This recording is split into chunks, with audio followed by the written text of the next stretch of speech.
History often feels like a closed book, filled with names of rulers, warriors, and philosophers who lived and died centuries ago. But what if I told you that their stories never truly ended? That even today, their blood still flows quietly through the veins of ordinary men and women walking among us? Take a moment to imagine the conqueror who built an empire across Asia, the prophet whose words reshaped civilizations, the philosopher whose wisdom guided millions. Their lives may seem distant, yet their descendants are alive, carrying fragments of that legacy into the modern world. Some live in palaces, still holding on to the power their ancestors once commanded. Others are completely hidden, leading simple lives, unaware of the history written in their DNA. From emperors who ruled continents to poets and thinkers who changed how humanity saw itself, their bloodlines never disappeared. Tonight, we uncover the famous figures whose families survive even now. The conquerors, the prophets, the royals, and the forgotten heirs of dynasties thought to be lost forever. These are not just stories of the past, they are living links to history itself. High on the windswept steppes of Mongolia, in the early 13th century, a boy named Temujin rose from nothing. Born into hardship, abandoned by allies, and driven by survival, he transformed into one of the most feared leaders in human history, Genghis Khan, with unmatched strategy and brutal determination. He built an empire that stretched farther than even the Romans could dream, reaching from the Pacific Ocean to the heart of Europe. But Genghis Khan's true legacy is not only the empire he created, it is the bloodline he left behind. History tells us that Genghis Khan had many wives and countless children. As his armies swept across Asia, his lineage spread like wildfire, carried not by one or two heirs, but by hundreds. Modern genetic studies reveal something astonishing. Nearly 1 in every 200 men alive today, almost 16 million people, may be direct descendants of Genghis Khan. His DNA became a silent conqueror, crossing borders long after his empire collapsed. Imagine this: a shopkeeper in Pakistan, a farmer in China, or a businessman in London, all unknowingly carrying the blood of the same man who once commanded the largest empire on earth. His descendants are not kings or warriors anymore. They are ordinary people, blending into the world without even realizing the history running through their veins. The reason for this genetic explosion lies in Genghis Khan's rule. His empire was not only vast, but structured in a way that rewarded loyalty with marriages and ensured that his lineage mixed with tribes across Asia and beyond.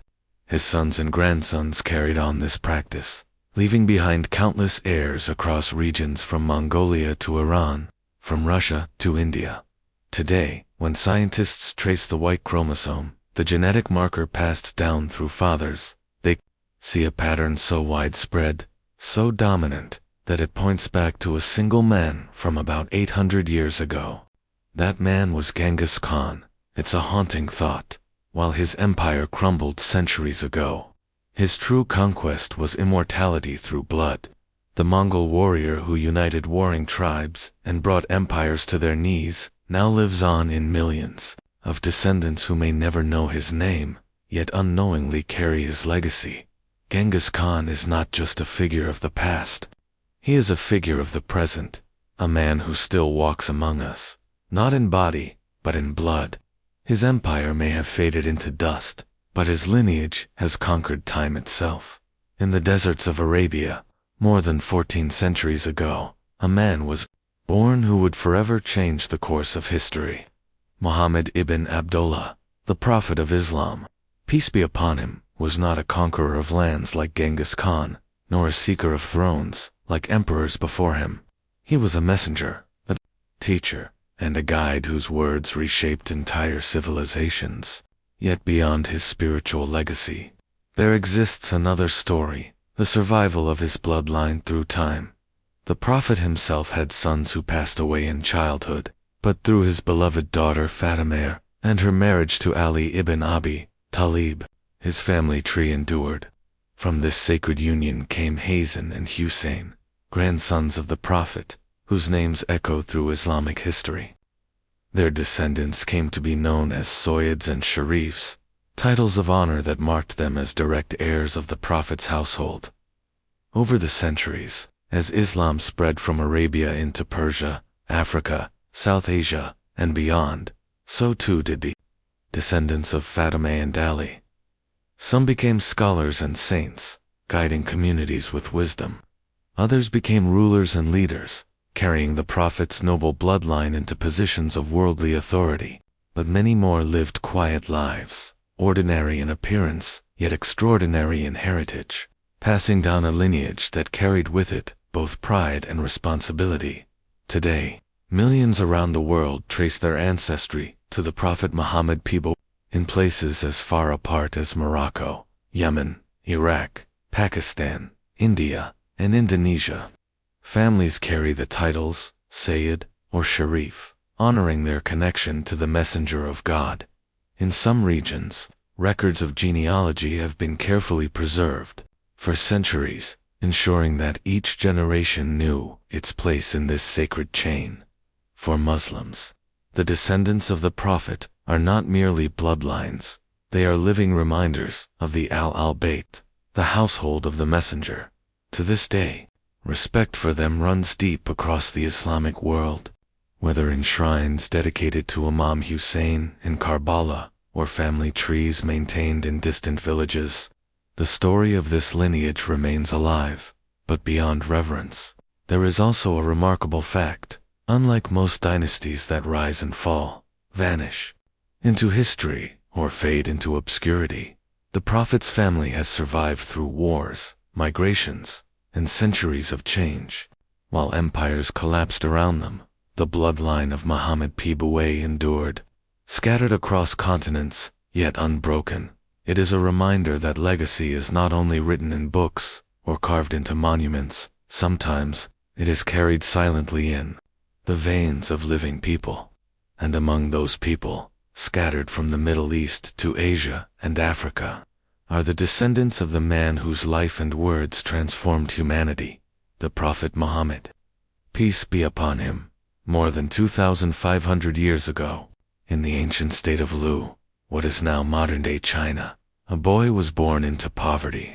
His name was Kang Q, though the world would come to know him as Confucius. He never ruled an empire, never commanded great armies, yet his influence spread farther than many kings and emperors. Confucius was a teacher, a philosopher, a man who believed that order and harmony could transform the chaos of the world. His words became the foundation of Chinese culture, shaping ethics, politics, and education for centuries. But Confucius left behind more than just wisdom. He left behind a bloodline, one that is still alive today. Through his son Kong Li, and generations that followed, his family carefully preserved their heritage. Unlike many dynasties that rise and vanish in the tides of history, the descendants of Confucius kept detailed records, generation after generation. The result is nothing short of extraordinary, the world's longest, continuously recorded family tree, from the 5th century BC until today. Confucius' lineage has been documented across more than 80 generations. In 2009, Chinese scholars published an updated genealogy that included over 2 million living descendants spread across the globe. No other historical figure in human history has a family tree so vast, so carefully preserved. Imagine the scene, family reunions, where thousands gather to honor their ancestor. Children learning not only their place in the modern world, but also their place in a chain that stretches back 2.5 millennia. The legacy of Confucius is not just etched in books and carved into stone tablets, it is alive in the very lives of his descendants. Even today, the Kong family holds a special place in Chinese society.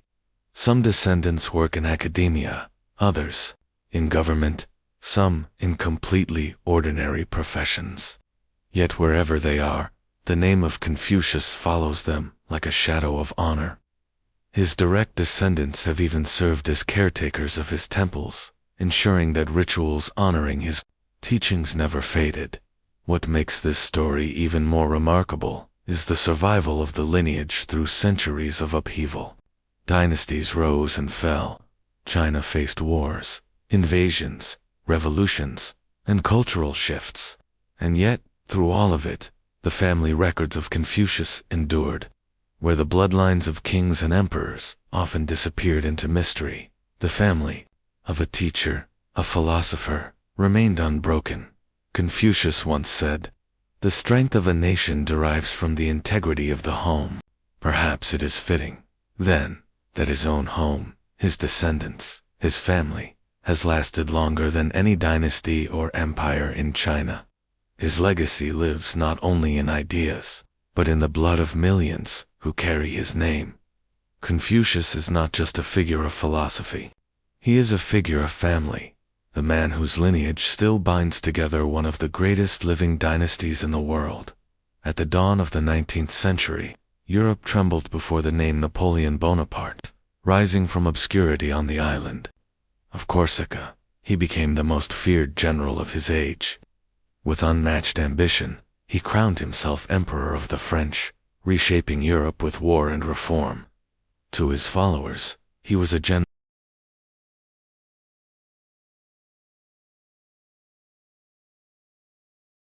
For more than 3,000 years, the pharaohs of Egypt ruled as living gods. From the pyramids of Giza to the golden tombs of the Valley of the Kings, they carved their names into eternity. Yet behind the grandeur of temples and monuments lay a more fragile reality. Dynasties built on bloodlines that could vanish with a single war, a single betrayal, or a single airless ruler. Among all these pharaohs, one figure still captures the world's imagination: Cleopatra VII, the last queen of Egypt. Cleopatra was no ordinary monarch. Fluent in several languages, skilled in politics, and legendary for her beauty and charisma, she held the crumbling Ptolemaic dynasty together with sheer will. Her liaisons with Julius Caesar, and later Mark Antony, tied Egypt's fate to Rome, setting the stage for one of history's most dramatic power struggles. But the question that haunts historians is this: did Cleopatra's bloodline survive? Her children with Caesar and Antony were recorded by ancient writers. With Julius Caesar, she bore a son, Caesarion, known as the Little Caesar. Yet his fate was tragic.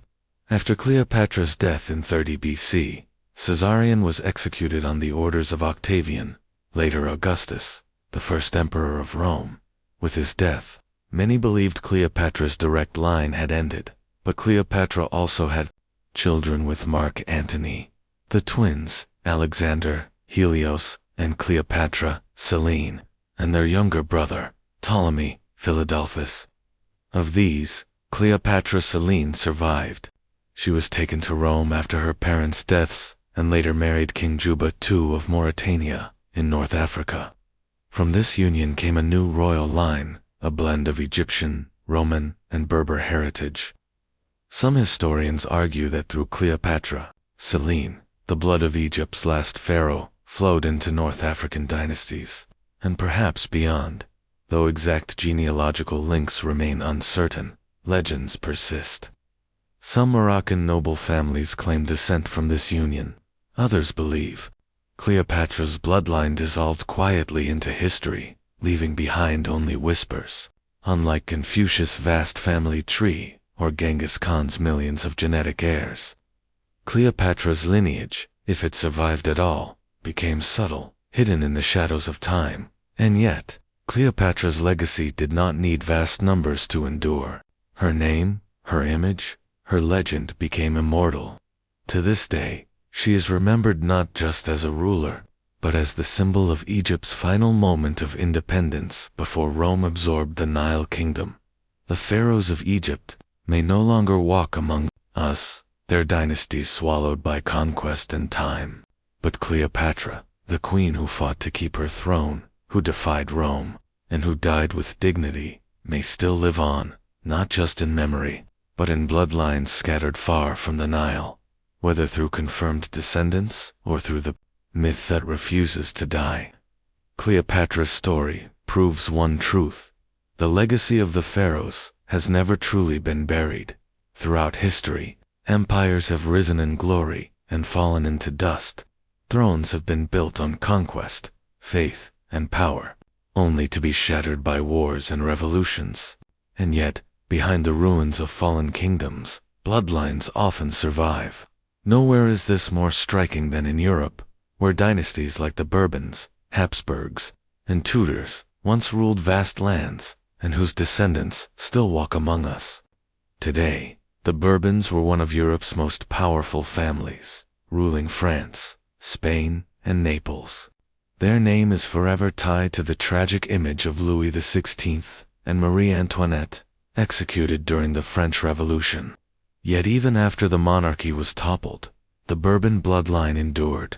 Today, the Spanish royal family, King Philippe VI, and his daughters, are direct descendants of this once mighty house.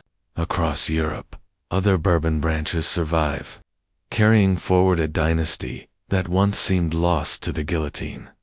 Then there are the Habsburgs, the rulers of Austria, Hungary, and much of Central Europe for centuries. They were famed for their immense power and infamous for their inbreeding, which left marks like the Habsburg jaw. Their empire collapsed at the end of World War I, and their throne was taken forever. Yet the family itself lived on. Today, Karl von Habsburg, head of the House of Habsburg-Lorraine, continues to represent this lineage, working not as an emperor, but as a politician and cultural figure. The name remains, the empire does not. And then, perhaps the most romanticized dynasty of all, the Tudors of England. Henry VIII, with his 6 wives, and Elizabeth I, the Virgin Queen, dominate the stories of this line. Officially, the Tudor dynasty ended with Elizabeth's death in 1603, but through extended relatives and collateral branches, fragments of Tudor bloodline survive in modern British nobility. Some genealogists even claim that distant descendants live quietly today, their connection hidden beneath layers of family trees. What is fascinating about these dynasties is not just that their bloodlines survived, but how they transformed.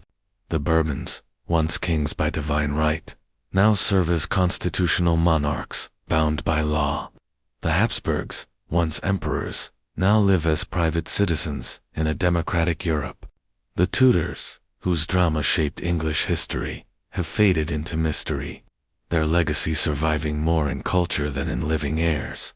And yet, when you look closely, these families are proof of a truth often forgotten.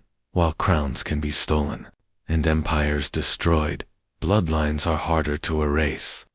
Generations later, names like Bourbon, Habsburg, and Tudor still echo in history, carried forward by descendants who may never rule again but who remain living bridges to the grandeur and the downfall of their ancestors.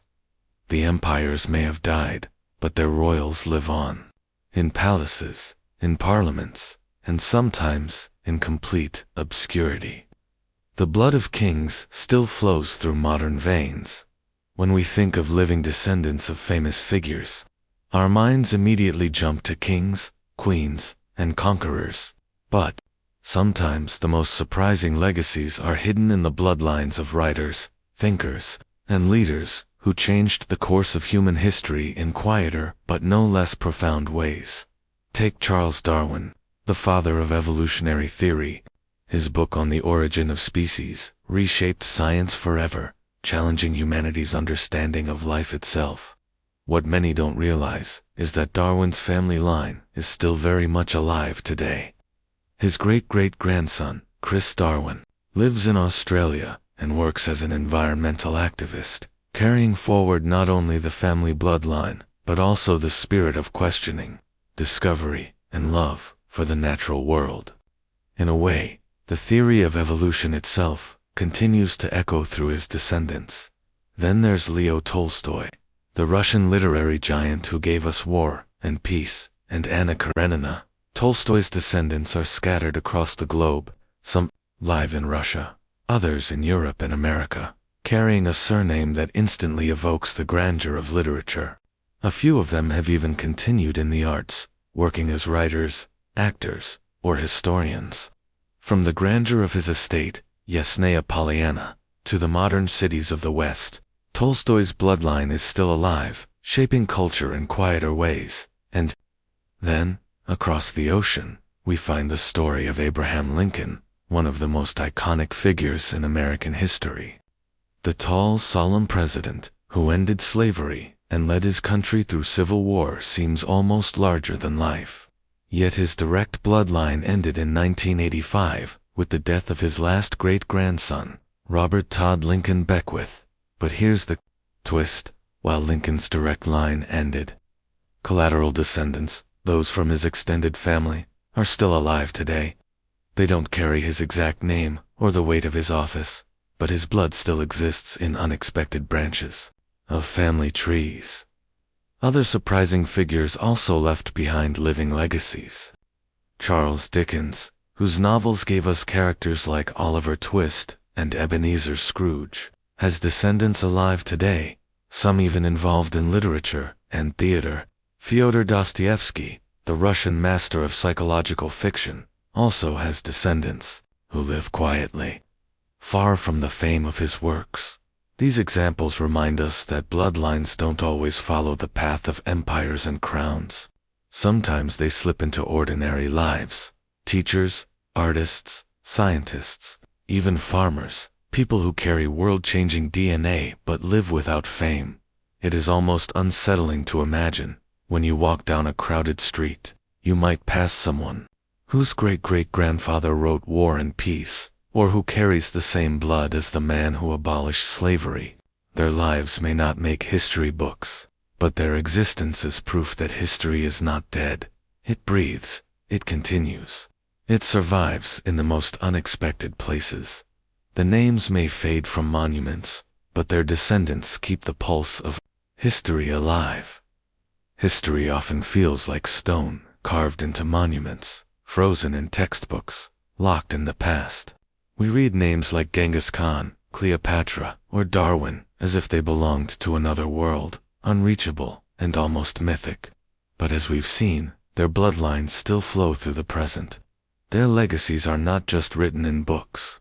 They are carried in living, breathing people. Some of these descendants live in palaces, still echoing the authority of their ancestors. Others walk unnoticed among us, blending into ordinary crowds, their extraordinary lineage hidden behind ordinary faces. And yet, whether they rule kingdoms or work in quiet professions, each one is a reminder. History is not gone. It is alive. Think about it. Every heartbeat is a link to someone who came before. The DNA inside a person today can be traced back not only to